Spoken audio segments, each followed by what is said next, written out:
Hello दोस्तों, जय हिंद दोस्तों। आप सभी का इस स्टडी चैनल में बहुत बहुत स्वागत है। जैसा कि हम लोग इस वीडियो में बीपीएससी का बिहार प्राथमिक शिक्षक है जो कक्षा 1 से 5 के लिए उसका समान अध्ययन का प्रैक्टिस सेट देख रहे हैं, जो कि अब न्यू 5 ऑप्शन वाला आया है और सभी सेट फ्रेश हैं और इसमें कोई भी लिपापोती नहीं है दोस्तों। जो कि प्रैक्टिस वर्कबुक दिए गए हैं उसमें व्याख्या सहित उत्तर है एवं एनसीईआरटी एवं एससीईआरटी पैटर्न पर पूर्णतः आधारित प्रश्न होंगे। देखिए, हमारा प्रैक्टिस सेट नंबर 12 स्टार्ट होता है, जो कि प्राथमिक गणित एवं मानसिक क्षमता परीक्षण के उसमें प्रश्न होंगे।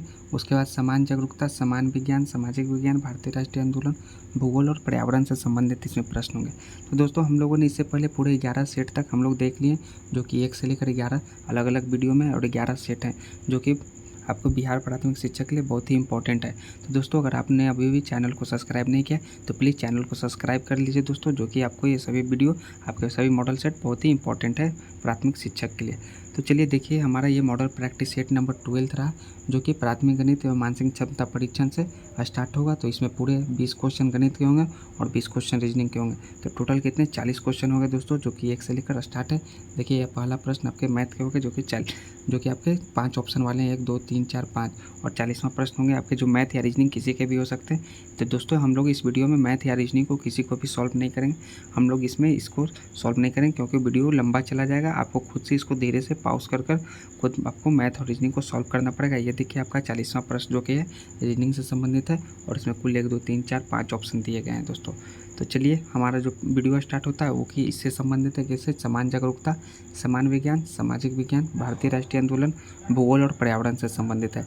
तो चलिए, हमारा इससे संबंधित जो प्रश्न स्टार्ट है 41वां, वो क्या कहता है, 41वां प्रश्न दोस्तों यह कहता है कि बिहार के निम्नलिखित जिलों का आरोही दशकीय जनसंख्या वृद्धि 2001 से 11 के अनुसार सही क्रम में चुनना है। तो जो जनसंख्या वृद्धि चुनना है दोस्तों, तो सबसे ज़्यादा कहाँ है, मधेपुरा में, वो है 31.12% इन ऑप्शन में से।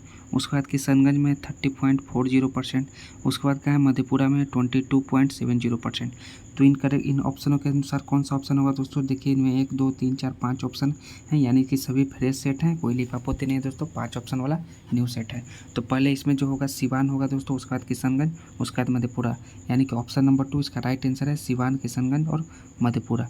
तो चलिए, 41वां प्रश्न का ऑप्शन नंबर 2 इसका राइट आंसर होगा। नेक्स्ट है हमारा, बिहार में कृषि आधारित उद्योगों में किस खाद्य उद्योग का प्रभुत्व है?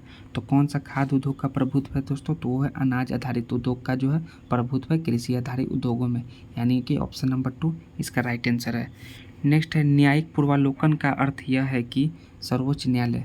तो क्या है इसका अर्थ दोस्तों? कि सर्वोच्च न्यायालय, इनमें से जो करेक्ट आंसर होगा, किसी भी राज्य के कानून को अवैध घोषित कर सकता है, यानी कि ऑप्शन नंबर 3 इसका राइट आंसर है, किसी भी राज्य के कानून को अवैध घोषित कर सकता है। नेक्स्ट है हमारा, निम्नलिखित में से कौन सा एक भारतीय संविधान का दर्शन नहीं है? तो कौन सा दर्शन है? कल्याणकारी राज्य ये है, समाजवादी राज्य ये है, जो साम्यवादी राज्य है, जो भारतीय संविधान का दर्शन नहीं है दोस्तों, यानी कि ऑप्शन नंबर 3 इसका राइट आंसर है। नेक्स्ट है हमारा, सूची 1 को सूची 2 से सुमेलित करना है तथा सही उत्तर चुनना है। तो चलिए, हमारा क्या है इसका जो, देखिए हमारा, चलिए सूची 1 का सूची 2 से सुमेलित कीजिए। तो चलिए, नए राज्यों का गठन, तो नए राज्यों का गठन से क्या होगा दोस्तों?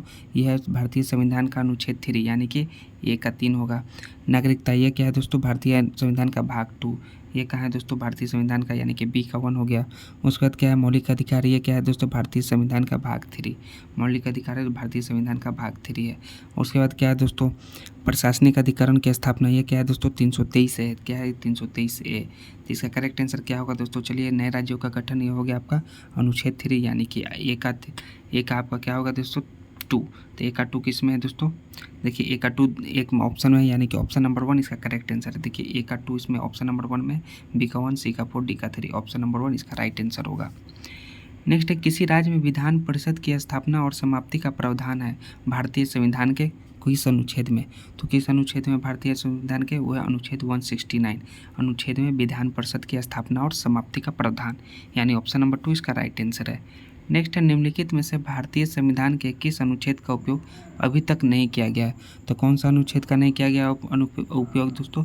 वो है अनुच्छेद 360। किसका? अनुच्छेद 360 का उपयोग अभी नहीं किया गया।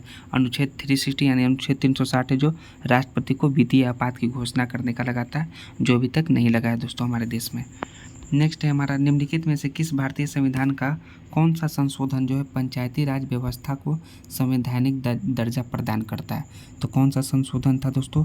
वो होगा आपका संशोधन नंबर, आप बताइए कौन सा? चलिए अब जल्दी जल्दी बताइए कौन सा संशोधन था, वो था 73वां। कौन सा 73वां संशोधन था, यानी कि ऑप्शन नंबर 3 इसका राइट आंसर है 73वां संशोधन। न 71 न 72, ये था 73वां, ऑप्शन नंबर 3। नेक्स्ट है लोकसभा के स्पीकर का निर्वाचन होता है। तो लोकसभा के स्पीकर का निर्वाचन कौन करता है दोस्तों, वो करता है आपको लोकसभा के सभी सदस्यों द्वारा लोकसभा स्पीकर का चुनाव, यानी कि ऑप्शन नंबर 3 इसका राइट आंसर है। नेक्स्ट है भारत के राष्ट्रपति को उसके पद से हटाया जा सकता है। तो किसके द्वारा हटाया जा सकता है दोस्तों राष्ट्रपति को उसके पद से, तो होता है महाभियोग के द्वारा लगाकर। किसके द्वारा, महाभियोग के द्वारा, यानी कि सांसदों द्वारा जो महाभियोग लगाया जाता है उससे उसके पद को हटाया जा सकता है, यानी कि ऑप्शन नंबर 3 इसका राइट आंसर है सांसदों द्वारा महाभियोग से। नेक्स्ट है भारत में किसी भी सदन का सदस्य हुए बिना कोई व्यक्ति कब तक मंत्री पद पर आसीन रह सकता है। तो कितने दिन तक, वो 6 महीने तक पद पर आसीन रह सकता है कि बिना किसी सदन का सदस्य हुए, यानी कि ऑप्शन नंबर 2 इसका राइट आंसर है। नेक्स्ट है मनुष्य के शरीर में पैर की हड्डी। तो पैर की हड्डी कैसी होती है मनुष्य के शरीर में दोस्तों, वो खोखली होती है। कैसी होती है, खोखली होती है मनुष्य के पैर की हड्डी, यानी कि ऑप्शन नंबर 1 इसका राइट आंसर है। नेक्स्ट है हमारा मनुष्य की खोपड़ी की कुल अस्थियां होती है, कुल कितनी अस्थियां होती थी मनुष्य के खोपड़ी में कुल, तो दोस्तों मनुष्य की खोपड़ी में कुल 8 अस्थियां होती हैं। कितनी, कुल 8 अस्थियां होती हैं, यानी कि ऑप्शन नंबर 1 इसका करेक्ट आंसर है। नेक्स्ट है हमारा विजयनगर के उस पहले शासक की पहचान कीजिए जिसने बहमनियों को गोवा से छीना। तो पहले शासक जो विजयनगर के हैं कौन है दोस्तों, वो है हरिहर द्वितीय। कौन है, हरिहर द्वितीय हैं जो बहमनियों से गोवा को छीना था, यानी ऑप्शन नंबर 2 इसका राइट आंसर है। नेक्स्ट है इंसुलिन प्राप्त होता है। इंसुलिन जो प्राप्त होता है किससे होता है, वो डहेलिया के जड़ों से। किससे, डहेलिया के जड़ों से इंसुलिन प्राप्त होता है, यानी कि ऑप्शन नंबर 2 इसका राइट आंसर है। नेक्स्ट ऋग्वेद संहिता का 9वां मंडल पूर्णतः किसको समर्पित है। जो 9वां मंडल है जो पूर्णतः किनको समर्पित है दोस्तों, वो सोम और इसे पेय का नामांकित देवता को। 9वें मंडल में सूर्य देवता का उल्लेख है, यानी कि ऑप्शन नंबर 3 इसका करेक्ट आंसर है। सोम और इस पेय पर नामांकित देवता को समर्पित है। स्टील की कठोरता प्रदान करने के लिए बढ़ाई जाती है। तो उसकी क्या बढ़ाई जाती है, स्टील की कठोरता प्रदान करने के लिए, तो उसमें क्रोमियम की मात्रा बढ़ाई जाती है। क्या है, क्रोमियम की मात्रा बढ़ाई जाती है स्टील की कठोरता प्राप्त करने के लिए, यानी कि ऑप्शन नंबर 3 इसका राइट आंसर है। नेक्स्ट है मध्यकाल में बिहार शरीफ का नगर महत्वपूर्ण रहा। तो बिहार शरीफ का जो नगर रहा वो महत्वपूर्ण क्यों रहा दोस्तों, वो कि प्रशासनिक केंद्र के रूप में रहा। क्या रहा दोस्तों, प्रशासनिक केंद्र के रूप में रहा, ये गलत होगा दोस्तों। और क्या दोस्तों, उसके बाद विद्या के केंद्र के रूप में रहा। जी दोस्तों, ये विद्या के केंद्र के रूप में रहा। और क्या है दोस्तों, व्यापार के केंद्र में रूप में रहा। तो ये भी नहीं होगा दोस्तों, व्यापार के केंद्र में रूप में रहा। धार्मिक केंद्र के रूप में रहा। तो जी दोस्तों, ये धार्मिक केंद्र के रूप में रहा, यानी कि 2 और 4 इसका राइट आंसर है। तो किस ऑप्शन में हमारा 2 और 4, तो ऑप्शन नंबर 3 में है 2 और 4। कौन, देखिए 2 और 4 जो है हमारा ऑप्शन नंबर 3 में, यानी कि ऑप्शन नंबर 3 इसका राइट आंसर है कि बिहार शरीफ का जो नगर विद्या के केंद्र के रूप में तथा धार्मिक के केंद्र में महत्वपूर्ण रहा, यानी ऑप्शन नंबर 3 इसका राइट आंसर है 2 और 4। नेक्स्ट है घरेलू एलपीजी सिलेंडरों में दाब मापक नहीं प्रदान किए जाते हैं, क्योंकि। तो नहीं प्रदान करने का इसका प्रमुख कारण क्या है दोस्तों, चलिए, ये बहुत महंगे होते हैं, ये एलपीजी गैस सिलेंडर मात्रा को प्रदर्शित नहीं करते हैं, या और कुछ होगा, ये एलपीजी के द्वारा चेक हो जाते हैं। तो जी दोस्तों, इसका नहीं प्रदान होने के कारण है कि ये एलपीजी द्वारा चोक हो जाते हैं, यानी कि ऑप्शन नंबर 3 इसका राइट आंसर है। नेक्स्ट है हमारा किसके शासनकाल के दौरान निर्मित बेगमपुरी मस्जिद दिल्ली में उनकी नई राजधानी जहांपना की प्रमुख मस्जिद थी। तो किस शासक के काल के दौरान, किसके शासनकाल में थे दोस्तों, तो वो थे दोस्तों मोहम्मद तुगलक। किसके, मोहम्मद तुगलक के शासक के दौरान निर्मित बेगमपुरी मस्जिद दिल्ली में उनकी नई राजधानी जहांपना की प्रमुख मस्जिद थी, यानी कि ऑप्शन नंबर 1 इसका राइट आंसर है। नेक्स्ट है मयूर सिंहासन पर बैठने वाला अंतिम मुगल सम्राट। तो अंतिम मुगल सम्राट कौन था दोस्तों, वो था मोहम्मद शाह। कौन था, मोहम्मद शाह जो अंतिम मयूर सिंहासन पर बैठने वाला था, यानी ऑप्शन नंबर 2 इसका करेक्ट आंसर होगा। इसको हम लोग रंगीला बादशाह के भी नाम से जानते हैं, मोहम्मद शाह रंगीला या रंगीला बादशाह। नेक्स्ट है जनगणना 2011 के अनुसार बिहार के किस जिले में साक्षरता दर सबसे अधिक प्रतिशत आयु है। तो सबसे अधिक प्रतिशत आयु किस में है दोस्तों, साक्षरता दर, तो है रोहतास में। कहाँ, रोहतास में, जो कि कितना है दोस्तों 73.37%, यानी कि ऑप्शन नंबर 1 इसका राइट आंसर है। नेक्स्ट है वर्तमान में बिहार में कितने बाल गृह कार्यरत हैं। तो जो बाल गृह हैं बिहार में वो कितने दोस्तों, वो वर्तमान में भी 33 है। कितने, 33, यानी कि ऑप्शन नंबर 2 इसका राइट आंसर है। नेक्स्ट है भारत में सबसे अधिक गेहूं उत्पादक राज्य है। सबसे ज़्यादा गेहूं उत्पादक राज्य कौन है दोस्तों, वो है उत्तर प्रदेश। कौन, उत्तर प्रदेश, यानी कि ऑप्शन नंबर 3 इसका राइट आंसर होगा उत्तर प्रदेश। नेक्स्ट निम्नलिखित में से कौन सा बिहार का सबसे पूर्वी जिला है। बिहार का जो सबसे पूर्वी जिला है वो है किशनगंज दोस्तों, यानी कि ऑप्शन नंबर 1 इसका राइट आंसर है किशनगंज। नेक्स्ट है हरित क्रांति के संबंध में निम्नलिखित में से कौन सा कथन सही नहीं है। तो हरित क्रांति के संबंध में कौन सा कथन सही नहीं है दोस्तों, इसमें समय के साथ निवेश घटता जाता है। तो ये एकदम सरासर कथन गलत है दोस्तों कि यह कथन सही नहीं है। सबसे पहले इसमें फसलों की पैदावार में वृद्धि होती है, यह सही है। इसके लिए खाद और कीटनाशकों की आवश्यकता होती है, ये भी सही है दोस्तों। ये जो कथन है गलत है दोस्तों, यह सही नहीं है, यानी ऑप्शन नंबर 1 इसका करेक्ट आंसर है। नेक्स्ट है पढ़ने में काम आने वाले ग्लासेज किस प्रकार के लेंस से बनते हैं। तो जो हम लोग जिस ग्लासेस से बनते हैं वो किस प्रकार के लेंस से बनते हैं दोस्तों, वो उत्तल लेंस। किस प्रकार, उत्तल लेंस जो पढ़ने वाले जो ग्लास हैं उत्तल लेंस के बनते हैं, यानी ऑप्शन नंबर 2 इसका राइट आंसर है। नेक्स्ट है हमारा किस वर्ष 1956 में भाषा के आधार पर सबसे पहले किस भारतीय राज्य का गठन किया गया था। तो कौन सा राज्य था दोस्तों, वो था आंध्र प्रदेश, जो कि तेलुगु भाषा के आधार पर सबसे पहला भारतीय राज्य का गठन किया गया था, वो 1956 में हुआ था। नेक्स्ट है निम्नलिखित में से किसके लिए अहमदाबाद सत्याग्रह आरंभ किए गए थे। तो अहमदाबाद जो सत्याग्रह है वो किसके लिए आरंभ हुए थे, वो हुए थे सूती मिल कामगारों के लिए। किसके लिए, सूती मिल कामगारों के लिए अहमदाबाद सत्याग्रह स्टार्ट हुआ था, जो कि गांधी जी द्वारा हुआ था। नेक्स्ट है गांधीयन इनोवेशन, यानी कि गांधी जी का नवाचार का तात्पर्य है। तो गांधी जी का नवाचार का तात्पर्य क्या है दोस्तों, कि कम निवेश से अधिक उत्पादन अधिक लोगों के लिए, यह है गांधीयन इनोवेशन इसका तात्पर्य, यानी कि ऑप्शन नंबर 3 इसका करेक्ट है, कम निवेश से अधिक उत्पादन जो अधिक लोगों के लिए। नेक्स्ट गांधी जी का करो या मरो का आह्वान नारा था। तो किस आंदोलन के दौरान वो नारा दिए थे दोस्तों, करो या मरो का। तो गांधी जी वो दिए थे करो या मरो को भारत छोड़ो आंदोलन के दौरान ये नारा दिए थे। किसके, कौन आंदोलन, भारत छोड़ो आंदोलन के दौरान करो या मरो का नारा गांधी जी ने दिया। नेक्स्ट भारतीय राजनीति में प्रवेश के पूर्व 1 वर्ष तक देश में पर्यवेक्षक एवं विद्यार्थी के रूप में रहने की सलाह गांधी जी को किसने दी थी। तो गांधी जी को किसने दी थी दोस्तों, वो दिए थे गोपाल कृष्ण गोखले ने। किसने, गोपाल कृष्ण गोखले ने, जो कि गांधी जी के राजनीतिक गुरु हैं गोपाल कृष्ण गोखले। नेक्स्ट है हमारा निम्नलिखित में से कौन सा सही उत्तर है जिससे पता चलता है कि कौन से बीजों से निकाला गया तेल हम इस्तेमाल करते हैं। तो देखिए दोस्तों इसमें से कौन सा सही उत्तर है दोस्तों, तो हम लोग नारियल, मूंगफली और सरसों इन तीनों से निकाले गए तेल को हम लोग यूज करते हैं। तो इसका करेक्ट आंसर 1 ही होगा दोस्तों, नारियल, मूंगफली और सरसों, ऑप्शन नंबर 1। नेक्स्ट है रुक्षांश हमारे शरीर से अनावश्यक पदार्थों को बाहर फेंकने को काम करता है। निम्नलिखित में से कौन रुक्षांश का एक स्रोत है। तो रुक्षांश का जो सबसे बढ़िया स्रोत है दोस्तों वो कौन है, वो है मक्का। कौन है, मक्का, यानी कि ऑप्शन नंबर 3 इसका राइट आंसर है मक्का। नेक्स्ट हमारा कुत्ते के काटने पर होने वाली बीमारी से बचने के लिए कौन सा टीका लगाया जाता है। तो कौन सा टीका लगाते हैं जब कुत्ते काटते हैं दोस्तों, तो वो लगाते हैं हम लोग हम लोग टेटनस लगाते हैं। किससे, टेटनस लगाते हैं। जब कुत्ते काटता है तो रेबीज की बीमारी हो जाती है, तो इससे बचने के लिए हम लोग टेटनस का सुई लगाते हैं, यानी कि ऑप्शन नंबर 2 इसका राइट आंसर है। नेक्स्ट है डॉक्टर ने बंसी को कुनैन, क्या है, कुनैन की दवाई लेने के लिए कहा, उससे क्या बीमारी हो सकती है। जब कुनैन का बीमारी लेने के लिए कहा तो उससे क्या बीमारी हो सकती है, उससे मलेरिया हो सकती है। मलेरिया जो है कुनैन का दवाई है, यानी कि मलेरिया का दवाई कौन है, कुनैन, यानी कि ऑप्शन नंबर 3 इसका राइट आंसर है। कुनैन जो है मलेरिया का दवाई है।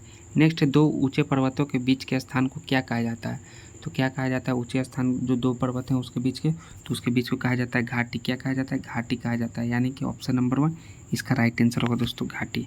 नेक्स्ट प्रकृति के पास मानव की आवश्यकता के लिए बहुत है परंतु उसके लालच के लिए काफ़ी नहीं है, यह किसने कहा। यह कथन जो है किसने कहा दोस्तों, ये कथन कहा है महात्मा गांधी ने। किसने, महात्मा गांधी ने कहा है कि व्यक्ति के मानव की आवश्यकता के लिए बहुत है परंतु उसके लालच के लिए काफ़ी नहीं है। नेक्स्ट जब एक नदी बहुत ऊंचाई से सीधे नीचे गिरती है तब हम उसे क्या कहते हैं। तब हम उसे झरना कहते हैं। कि देखिए झरना गिर रहा है जब एक नदी बहुत ऊंचाई से गिरती है, यानी कि ऑप्शन नंबर 3 इसका राइट आंसर है।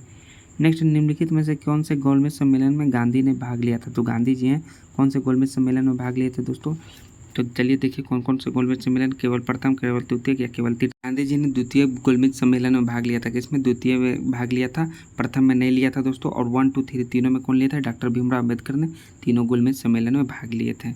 नेक्स्ट हमारे निम्नलिखित को कालानुक्रम व्यवस्थित कीजिए तथा नीचे दिए गए कोटों को सही चुनिए। तो सबसे पहले क्या होगा दोस्तों, चलिए चुनना है हम लोग को। द साइमन कमीशन क्या होगा, तो पहले दोस्तों साइमन कमीशन जो कि होगा कब, 1928 में होगा दोस्तों। उसके बाद क्या होगा दोस्तों, हम लोग का दांडी यात्रा होगा, वो कब होगा दोस्तों, 1930 को 12 मार्च से लेकर 6 अप्रैल तक। यानी कि उसके बाद कौन है, दांडी मार्च का है 2 का 1, यानी 2 1 हो गया दोस्तों। उसके बाद क्या होगा, गांधी इरविन समझौता, गांधी इरविन पैक्ट, जो कि 1931 में, कब, 1931 में गांधी इरविन पैक्ट। उसके बाद पूना पैक्ट, यानी कि 2143, यानी ऑप्शन नंबर 3 इसका राइट आंसर होगा। नेक्स्ट है 1960 में तत्कालीन बॉम्बे राज्य को वर्तमान महाराष्ट्र और क्या के लिए राज्य बनाने के लिए विभाजित किया गया था। तो किस राज्य बनाने के लिए विभाजित किया गया था, महाराष्ट्र और कौन सा राज्य है दोस्तों, तो महाराष्ट्र और वह छत्तीसगढ़। कौन सा, छत्तीसगढ़, यानी कि महाराष्ट्र और छत्तीसगढ़, कर्नाटक या गुजरात। तो महाराष्ट्र और गुजरात था दोस्तों, कौन सा? गुजरात था। छत्तीसगढ़ ना था, ना ही कर्नाटक था। तो गुजरात राज्य बनाने के लिए विभाजित किया गया था बॉम्बे राज्य को, यानी कि ऑप्शन नंबर 3 इसका राइट आंसर है महाराष्ट्र और गुजरात। नेक्स्ट, जनता पार्टी जो है न किस पंचवर्षीय योजना के समय से पूर्व 1 वर्ष पूर्व स्थगित कर दिया था। तो किस पंचवर्षीय योजना को जो है समय से 1 वर्ष पूर्व स्थगित किया था जनता पार्टी दोस्तों? तो वो किया था पाँचवीं पंचवर्षीय योजना, यानी ऑप्शन नंबर 3 इसका राइट आंसर है। नेक्स्ट है स्टेंटोस बंदरगाह, जिसे दुनिया को कॉफ़ी पोर्ट के रूप में जाना जाता है, में स्थित है। तो वो स्थित है कहाँ? ब्राज़ील में। कहाँ? ब्राज़ील में है स्टेंटोस बंदरगाह, जिसे कॉफ़ी पोर्ट के रूप में जाना जाता है, यानी ऑप्शन नंबर 3 राइट आंसर है। नेक्स्ट है भांगड़ा नंगल एक संयुक्त परियोजना है। तो भांगड़ा नंगल एक किसका संयुक्त परियोजना है? तो ये सतलज नदी पर बनी पंजाब, हरियाणा, राजस्थान की परियोजना, यानी कि ऑप्शन नंबर 1 इसका करेक्ट आंसर होगा। हरियाणा, पंजाब और राजस्थान का परियोजना, यानी ऑप्शन नंबर 1 करेक्ट आंसर है। भारी पानी का अनुभार होता है। तो भारी पानी का जो अनुभार होता है वो कितना होता है दोस्तों? वो 20 होता है। कितना? 20, यानी कि ऑप्शन नंबर 2 इसका करेक्ट आंसर है। नेक्स्ट है समान प्रकार की छोटी बूंदें 20 वोल्ट तक अवशोषित की गई। यदि n बूंदें जो मिलकर एक बड़ी बूंदें बनाती है तो इस बूंदे का विभव होगा। तो क्या होगा दोस्तों? इन बूंदों का विभव, वो इसका करेक्ट आंसर होगा दोस्तों, वो होगा n/2 इंटू थ्री भी। क्या होगा? n/2/3 भी, n/2/3 भी, यानी कि ऑप्शन नंबर 1 इसका करेक्ट आंसर है। नेक्स्ट हमारा इंद्रधनुष के दोनों सीमांत वर्णपट होते हैं। क्या है? इंद्रधनुष के दोनों सीमांत वर्णपट होते हैं। तो किसके होते हैं दोस्तों? वो होते हैं बैगनी और लाल के। किसके? बैगनी और लाल के वर्णपट होते हैं, यानी ऑप्शन नंबर 3 इसका राइट आंसर है। नेक्स्ट, निम्नलिखित युग्मों में कौन सा सही है? तो सही कौन सा है दोस्तों? इसका चलिए सुमेलित करना है। कार्डियोलॉजी जो है हृदय रोग से है, तो चलिए कार्डियोलॉजी का हृदय रोग ये श्वसन तंत्र यानी कि सही सुमेलित नहीं है। तो इनमें से गैस्ट्रोलॉजी जो कि मूल तंत्र, ये भी सही है दोस्तों। और न्यूरोलॉजी वो तंत्रिका तंत्र, यानी सही है। इनके उपयुक्त में से एक से अधिक दोस्तों, ये दो सही है। ऑप्शन नंबर 4 इसका राइट आंसर है। नेक्स्ट है क्षय रोग। टीबी के परीक्षण हेतु विशिष्ट परीक्षण है। तो क्या परीक्षण है विशिष्ट? वो है मोंटोपॉक्स परीक्षण। कौन है? मोंटोपॉक्स परीक्षण है टीबी हेतु, यानी कि ऑप्शन नंबर 3 इसका राइट आंसर है। धान के लिए समानतः प्रयोग होने वाला खरपतवार नाशक है। तो कौन सा है? वो है D4D। कौन है? D4D है, जो प्रमुख जो धान के लिए यूज होने वाला खरपतवार नाशक है। ऑप्शन नंबर 3 इसका राइट आंसर है। नेक्स्ट, कोंकण रेल जिन राज्यों से होकर गुजरती है वे कौन कौन राज्य हैं दोस्तों?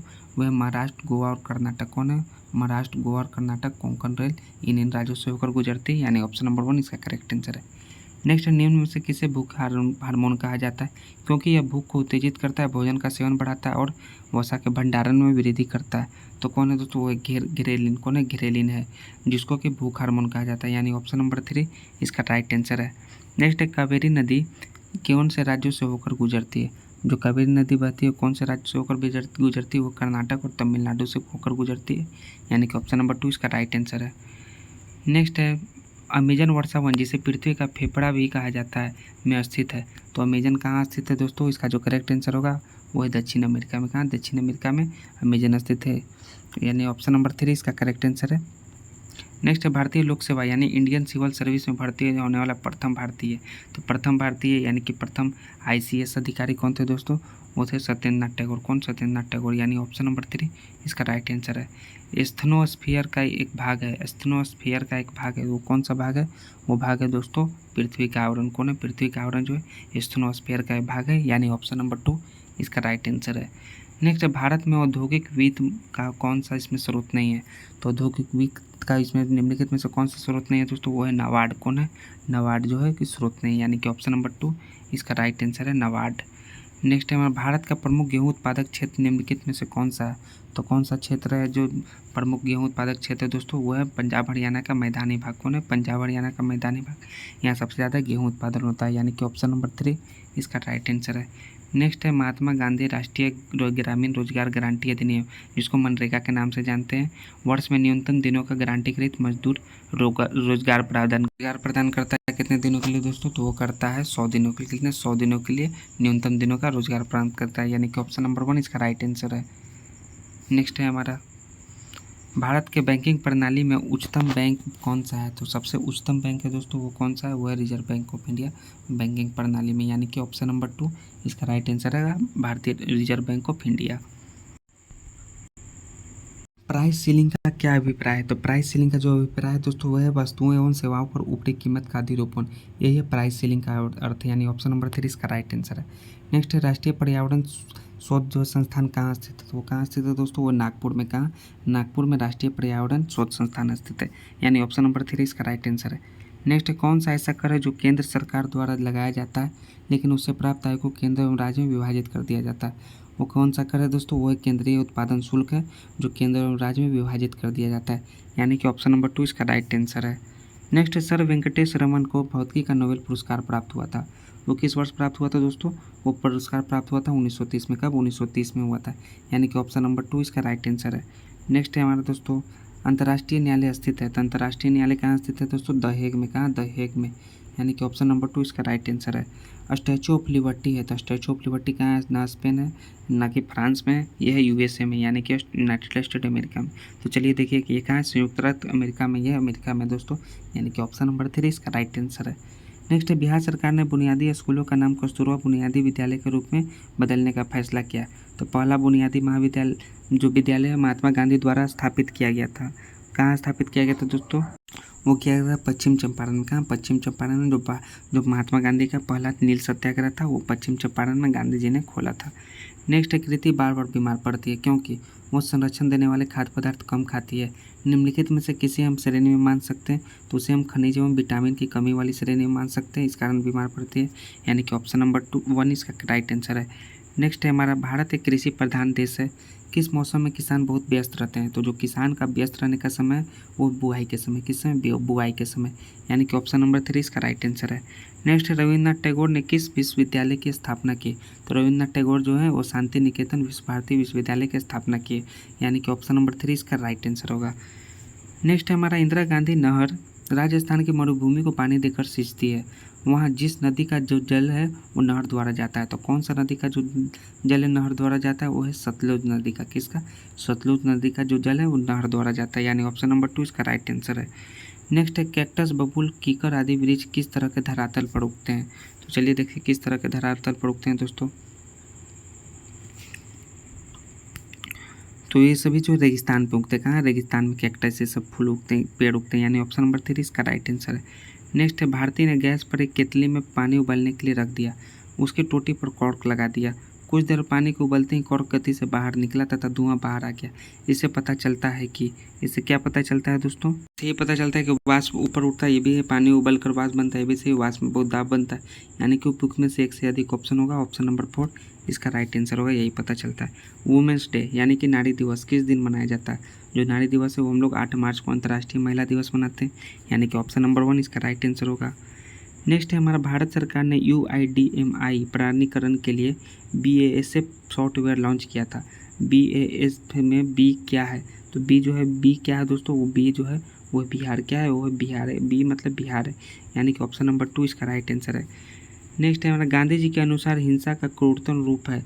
जो हिंसा का जो सबसे क्रूरतम रूप है गांधी जी का वो है गरीबी का अस्तित्व। क्या है? गरीबी का स्थायित्व जो है हिंसा का क्रूरतम रूप है, यानी ऑप्शन नंबर 1 इसका राइट आंसर है। नेक्स्ट है हमारा निम्नलिखित में से किस कामगार को गांधी जी ने मंदिर का नाम दिया था? तो मंदिर किस कामगार को नाम दिया था गांधी जी ने दोस्तों? वो दिया था आपको किसको?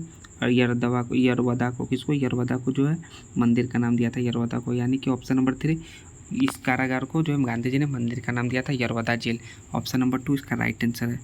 नेक्स्ट है हमारा दोस्तों इस वीडियो का हमारा लास्ट में प्रश्न है, प्रश्न नंबर 120 है, 3 कठिया कानून। क्या है 3 कठिया कानून?